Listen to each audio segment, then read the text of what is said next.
On today's episode, we'll take you on the whole experience through the Tesla Robotaxi event. The official program of Tesla's Robotaxi event was huge on vision, but a little light on the details, so we set out to find as many of them as possible on our own, most of which came from the people who were actually there at the event and their discussions with the Tesla team members. Let's imagine that we were actually among the lucky few who experienced this product reveal on location at Warner Brothers Studios in LA. This is your ticket for the evening, and here is your sitemap. There are 5 neighborhoods created by Tesla. Westworld, which has a Texas barbecue and the main stage for the event. Metropolis with arcade games, plus your own chance to take a swing at Cybertruck with a sledgehammer and hear it talk to you in response. Tesla Theater, which has pizza and desserts, as well as a movie on a gigantic screen. New York, which brings a block party with live music and performers, as well as street snacks, and even the iconic fountain set from Friends included. Merch Church, which, you guessed it, offers Tesla merch. Tesla really went all out in redesigning the surroundings to match its brand, from the S3XY Saloon to Frunk and Boots. You'll also notice posters of famous movies with a Tesla twist, and there's also plenty of mention of Master Plan Part 4 there, which is expected to be coming soon. And now, the moment we've been waiting for.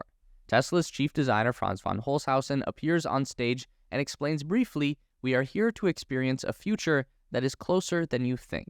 Then he calls out Elon to show us that future. We see Musk walking out of a theater on the other side of the event site. He hops into a robotaxi, says a prayer, and in a moment the driverless car arrives with Elon on board.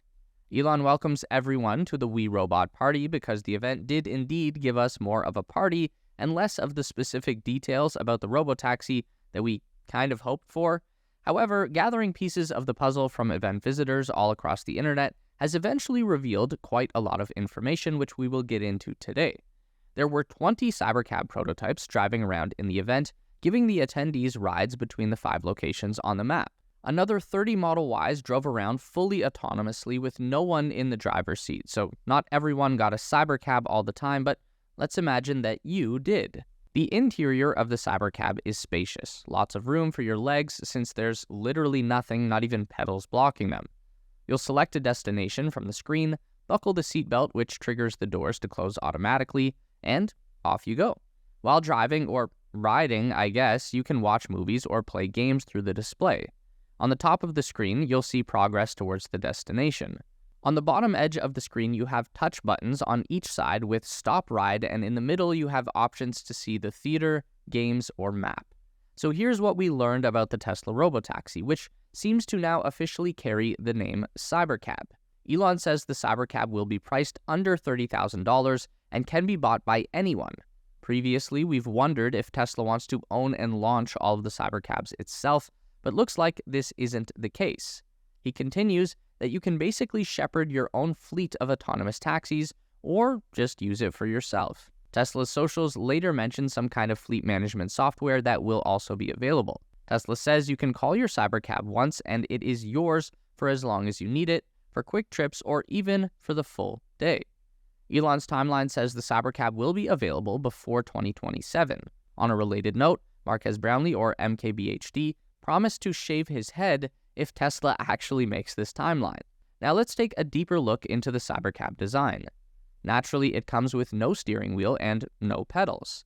It has 2 large padded seats which are heated but not ventilated. The doors are wild, automated butterfly doors which close automatically when the passenger or passengers buckle up. Tesla equipped the Cybercab with the largest display of any Tesla so far. While Cybertruck's display is 18.5 inches, the Cybercab has a 20.5-inch screen.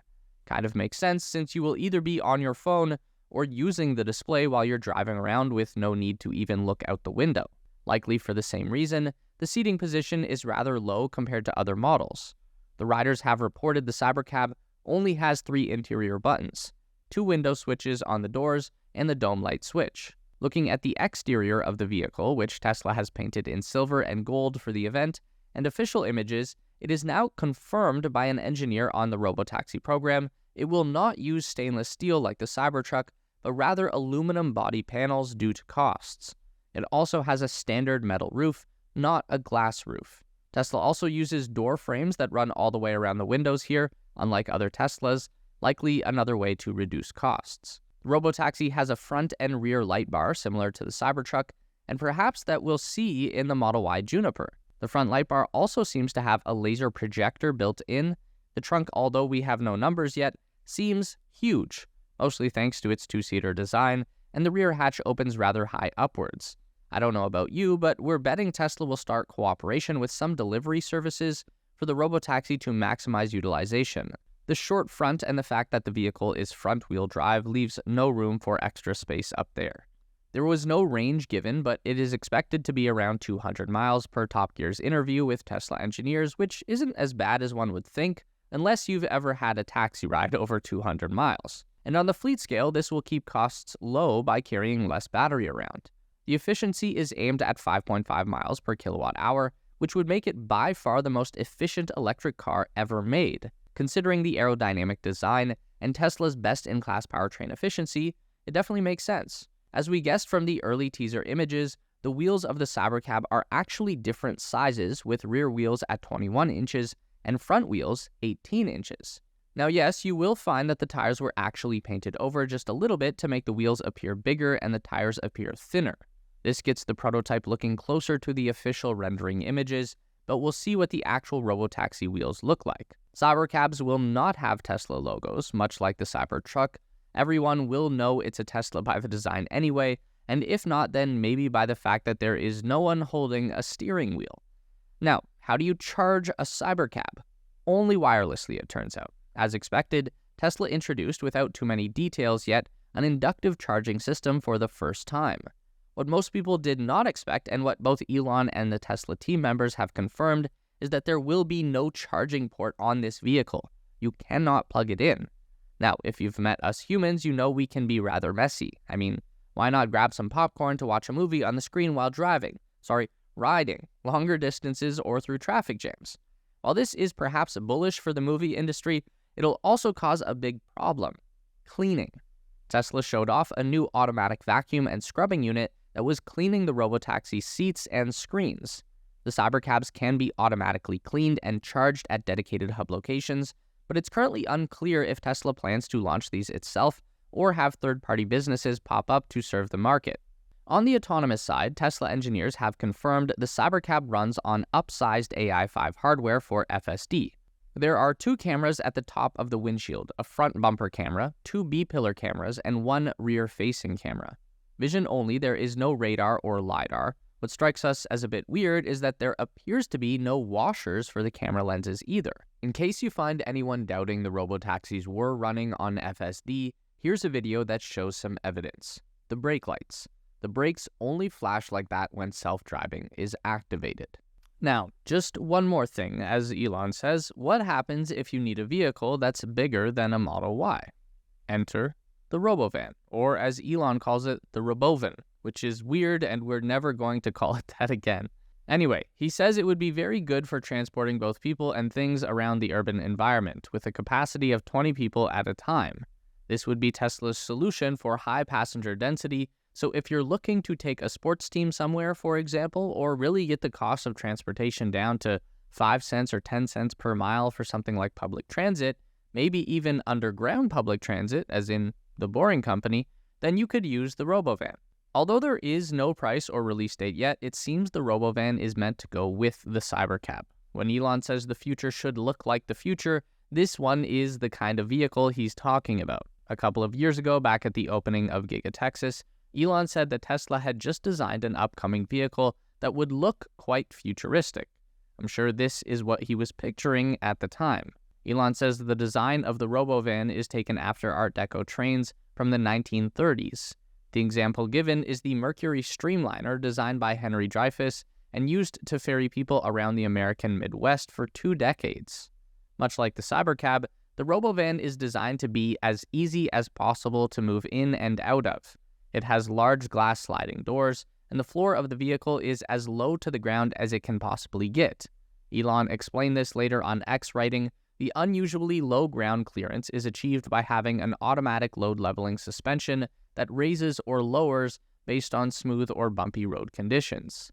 He also dropped some hints that the Robovan configuration can be adapted for more specific use cases, such as a school bus, a camper, or even if you just want to make this your personal family vehicle. That is an option too. So with all that being said, we'd like to think that we're probably not the only ones thinking this is actually more of a bus than a van. Even Elon writes about it as a futuristic Art Deco bus.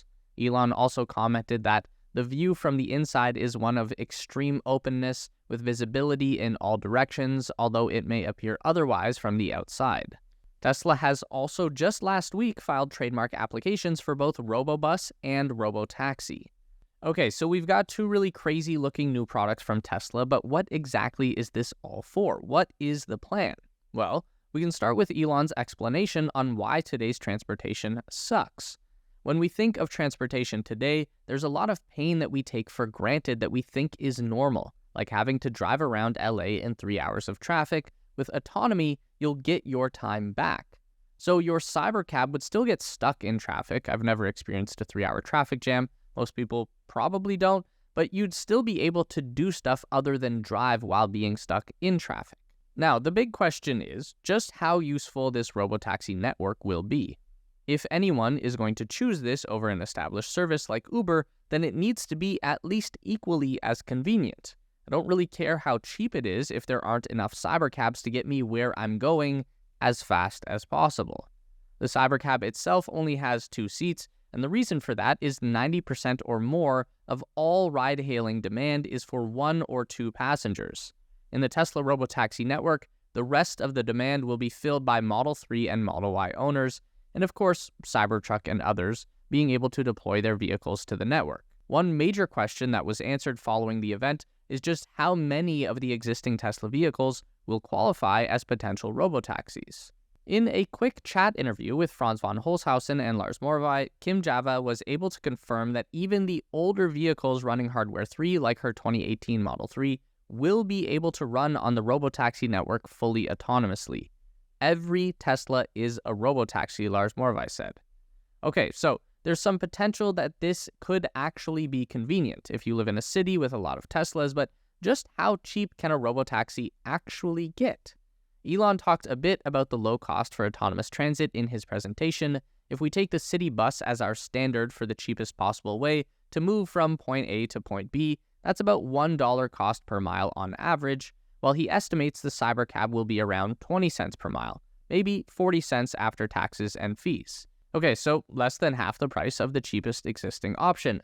Now, on a more existential note, is it safe?